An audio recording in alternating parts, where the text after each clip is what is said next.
அஸ்ஸலாமுஅலைக்கும். Hi friends, welcome to Slamath சமையல். செம்ம tasty and ஹெல்தியான side dish recipe meal maker வச்சு நான் எப்படி செய்வேங்கிறது இன்றைக்கி உங்கள் கூட வீடியோவில் ஷேர் பண்ணிக்கிறேன். அதுக்கு முன்னே நம்ம சேனல் சப்ஸ்கிரைப் பண்ண எல்லாருக்கும் ரொம்ப ரொம்ப தேங்க்ஸ். சப்ஸ்கிரைப் பண்ணாதவங்க இப்போ சப்ஸ்கிரைப் பண்ணிக்கோங்க. வாங்க இப்போ வீடியோக்குள்ளே போகலாம். அதுக்கு நான் ஒரு கடாய் எடுத்துக்கிறேன்.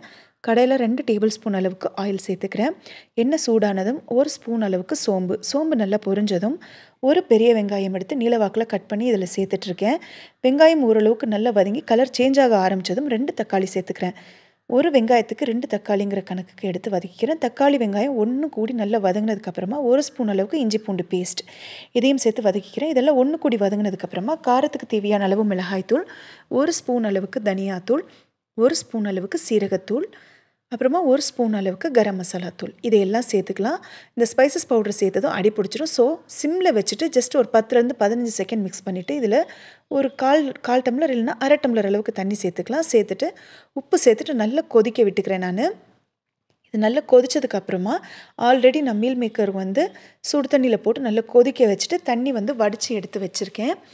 இந்த தண்ணி சுத்தமாக இல்லாத மாதிரி நல்லா பிழிஞ்சு வடித்து எடுத்து வச்சுக்கலாம். இப்போ இந்த வடித்து எடுத்து வச்ச மீல் மேக்கர் நான் இந்த கொதிக்கிற மசாலா தண்ணியில் சேர்த்துக்கிறேன்.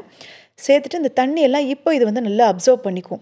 அதை அப்சர்வ் பண்ணுற வரைக்கும் ஒரு 5 நிமிஷத்துக்கு மீடியம் ஃப்ளேமில் வச்சு இதை நல்லா மிக்ஸ் பண்ணி விட்டுட்டு இப்போ இதில் நான் 2 ஸ்பூன் அளவுக்கு கறி மசாலா, கரம் மசாலா கிடையாது, கறி மசாலா சேர்த்துக்கிறேன்.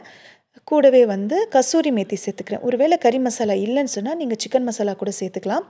சேர்த்து நல்லா மிக்ஸ் பண்ணி விட்டுட்டு இப்போ இந்த தண்ணியெல்லாம் நல்லா இதை அப்சர்வ் பண்ண ஆரம்பிச்சிட்டு இருக்கும்போது பார்த்திங்கன்னா நான் பச்சை பயிறு ஊற வச்சு உப்பு சேர்த்து வேக வச்சுருக்கேன். இப்போ இதோடு சேர்த்து நான் நல்லா மிக்ஸ் பண்ணி விட்டுக்கிறேன். இது மிக்ஸ் பண்ணிகிட்டே இருக்கும்போது கூடவே ஒரு கரண்டி அளவுக்கு பச்சை பயிறு நான் கரண்டிலேயே மசிச்சு இதோடு சேர்த்துக்கிறேன். இல்லை மொத்தமாகவே நீங்கள் மசிச்சு சேர்த்துக்கிறதா இருந்தாலும் சேர்த்துக்கலாம்.